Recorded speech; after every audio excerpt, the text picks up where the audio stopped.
आज मोठ्या सगळ्यात उड्डाणपुलाचं उद्घाटन केलं तुमच्या हस्ते. सिंहगड रोडाने धायरीकरांचं मोठं संकट मिटवलंय.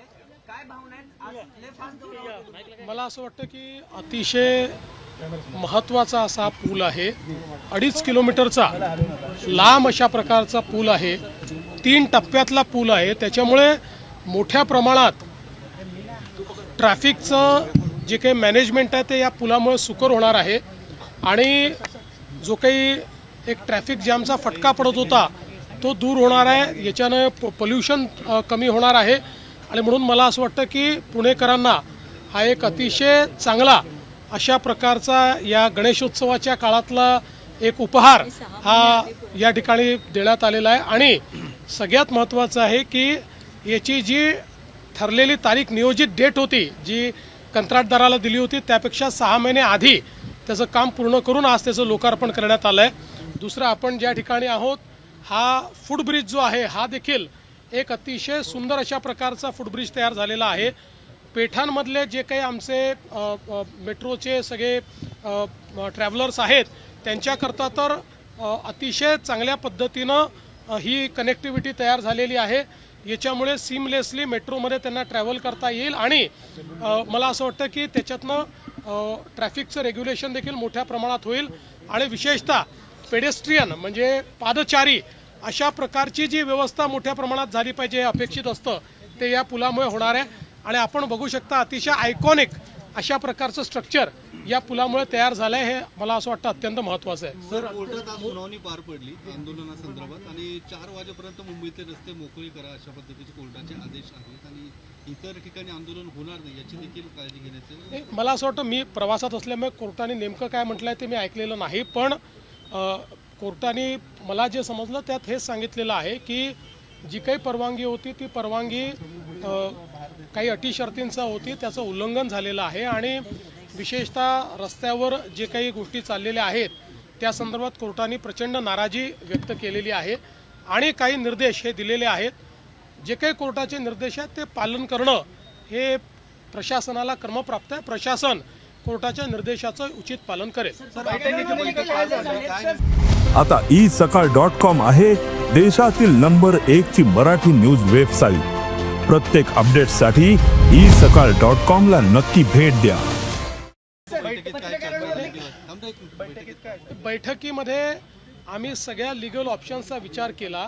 त्याच्यानंतर काही त्या ठिकाणी जे काही मार्ग काढता येतील ते मार्ग काढत असताना कायदेशीररित्या ते कोर्टात कसे टिकू शकतील या संदर्भातली काही चर्चा झालेली आहे. त्यातली काही माहिती अधिकची मागवलेली आहे. ती माहिती आल्यानंतर पुन्हा एकदा आम्ही बसलो होतो आणि या संदर्भात एकदा जे काही मार्ग आपल्याला काढायचे आहेत हे जर कायदेशीर मार्ग काही जर त्यातनं शक्य असतील तर ते काढण्याची आमची मानसिकता आहे. त्याच्यावरच आमचं वर्किंग चाललेलं आहे. पत्रकारांवर देखील हल्ले झालेत. खरं तर आम्ही मुंबईतल्या असोसिएशन पत्र देखील लिहिले की हे सगळं चुकीचं आहे. महिला पत्रकारांवर विनयभंग करण्याचा प्रकार देखील घडला. मला असं वाटतं की हे अतिशय चुकीचं आहे.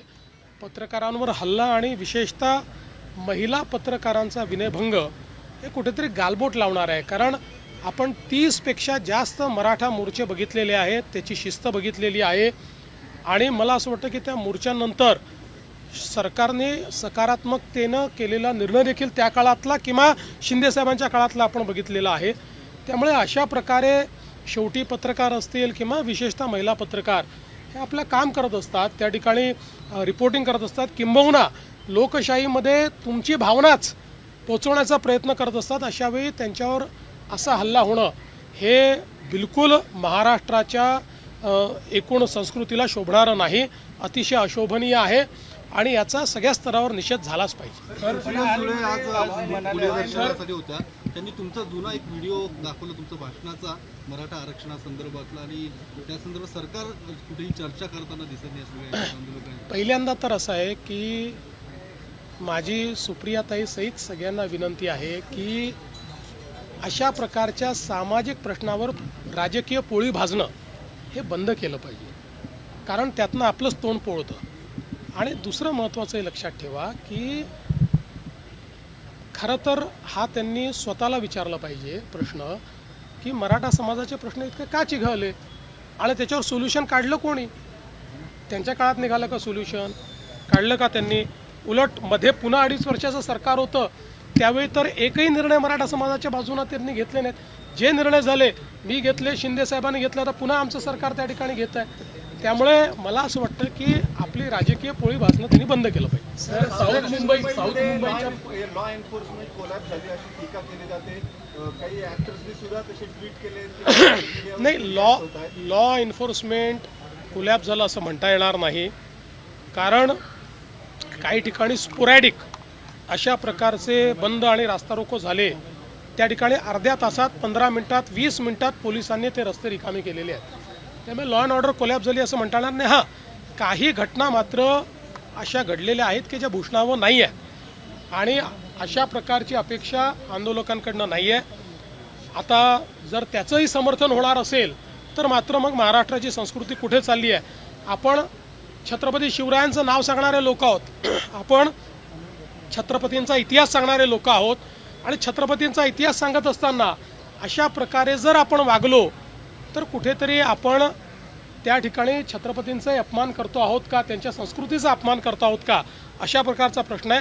आणि म्हणून शेवटी माननीय उच्च न्यायालयाने याचा कॉग्निझन्स घेतला आहे. सरकारचा प्रयत्न असतो की सामंजस्याने गोष्टी झाल्या पाहिजेत, त्यामुळे सरकार सामंजस्याची भूमिका घेते. पण एकदा कोर्टाने कडक आदेश दिल्यानंतर मात्र प्रशासन आता ज्या प्रकारची कारवाई केली पाहिजे ती प्रशासनाला करावीच लागेल.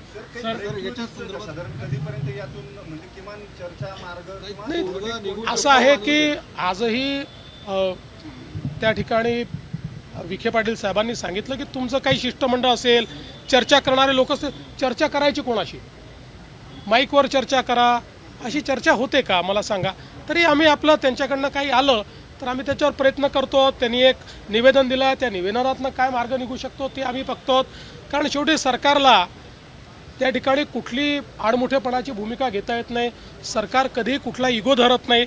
त्याच्यामुळे त्यातनंही जो काही मार्ग काढता येईल तो काढतो आहे. जर चर्चेला कोणी समोर आलं तर लवकर येईल.